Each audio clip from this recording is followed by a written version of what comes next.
It has always been a Puerto Rico without Puerto Ricans. In your book as a way to talk about colonialism.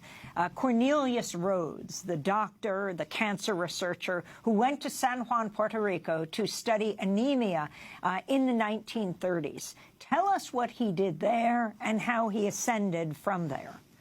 That's right. So Cornelius Rhodes was working for the Rockefeller Institute, and he went to San Juan in the 1930s to research anemia. A lot of Puerto Ricans were suffering from anemia as a result of hookworm. And he took his, he'd been trained in Harvard, but suddenly when he got to San Juan, he became a different kind of doctor. He took his location, being in Puerto Rico, as sort of licensed to do whatever he wanted, however he wanted it. So this is what we have accounts of. First of all, he refused to treat some of his patients just to see what would happen. He tried to induce disease in others, again, to see what would happen by restricting their diets. He referred to his patients, to his colleagues, as experimental animals. And then he wrote a letter. He sat down and he wrote a letter in which he said to a colleague in Boston, he said, Puerto Rico is beautiful. The weather is incredible. I love the islands. However, the problem is with the Puerto Ricans. They're awful, they steal, they're filthy, and the thing to do really is to totally exterminate the population. And then he said, and I started that. I've killed 8 of my patients, and I've sought to transplant cancer into 13 more. Hope you're doing well in Boston, yours sincerely, and just signed off. We know that because he then left the letter out. It was discovered. It was discovered by the Puerto Rican staff of the hospital where he was working, and it became a national scandal, understandably.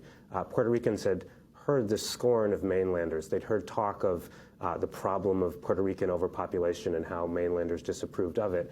But here they saw what they interpreted to be the racist homicidal intent from a doctor who'd actually killed 8 people.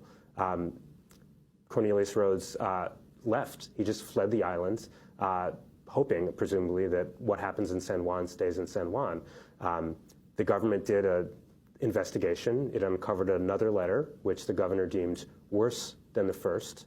But the governor, who was appointed governor, he's a mainlander who's been appointed and not elected, suppressed that letter. We don't have it. No researcher has ever seen it or found it, and concluded, after having suppressed evidence, that Cornelius Rhodes probably didn't kill 8 of his patients. He was probably just joking or something like that. And Cornelius Rhodes never faced a hearing. Not only that, he didn't even get fired. So he returned to New York. He continued his job. He quickly became the vice president of the New York Academy of Medicine. And then during World War II, he became a colonel in the Army and became the chief medical officer in the Chemical Warfare Service. So that's not only a promotion.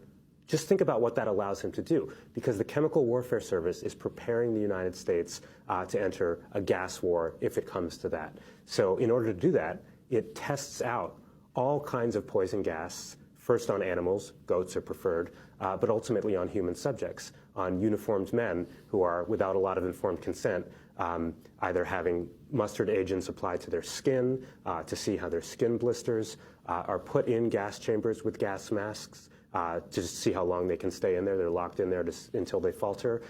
Or in a lot of cases, there's an island that the United States uses off of Panama, San Jose Island, and men are put in the field and they're asked to sort of stage mock battles.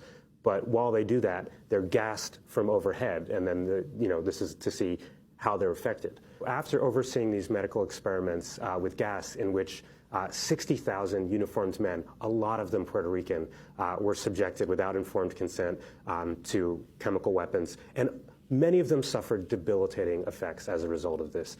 Emphysema, eye damage, genital scarring, psychological damage. Some of these men were really harmed by this. Nevertheless, that also didn't impede him. And in fact, some of that work with chemical agents alerted him, as well as some other doctors, to the possibility that mustard agents could be used to treat cancer. Cornelius Rhodes took some of the surplus stock of U.S. chemical weapons after the war and became the first director of the Sloan Kettering Institute, and then used his position to sort of launched the turn to chemotherapy and tried chemical after chemical after chemical out on fighting cancer. The incredible thing is that within the U.S. medical community, that's what he was remembered for. He appeared on the cover of Time magazine. There was an award given by the American Association of Cancer Research after Cornelius Rhodes, and that award was given for more than 20 years before a Puerto Rican cancer researcher pointed out to the AACR, you know the guy after whom this award is named, the hero Cornelius Rhodes, you know what he did in Puerto Rico? And it had been 23 years. The informational segregation had been so extraordinary that it had been 23 years before the mainland medical community realized that the guy that they'd been enthusiastically celebrating had at least said in a letter that he'd killed 8 of his patients. The medical community has now gotten the memo, and there's been, the award has been changed, and now there's an understanding of his dual legacy. But what's extraordinary to me is just how long he got away with it, just how long he was able, and how many Puerto Ricans he was able to experiment on in some of the worst ways imaginable without facing the consequences of that.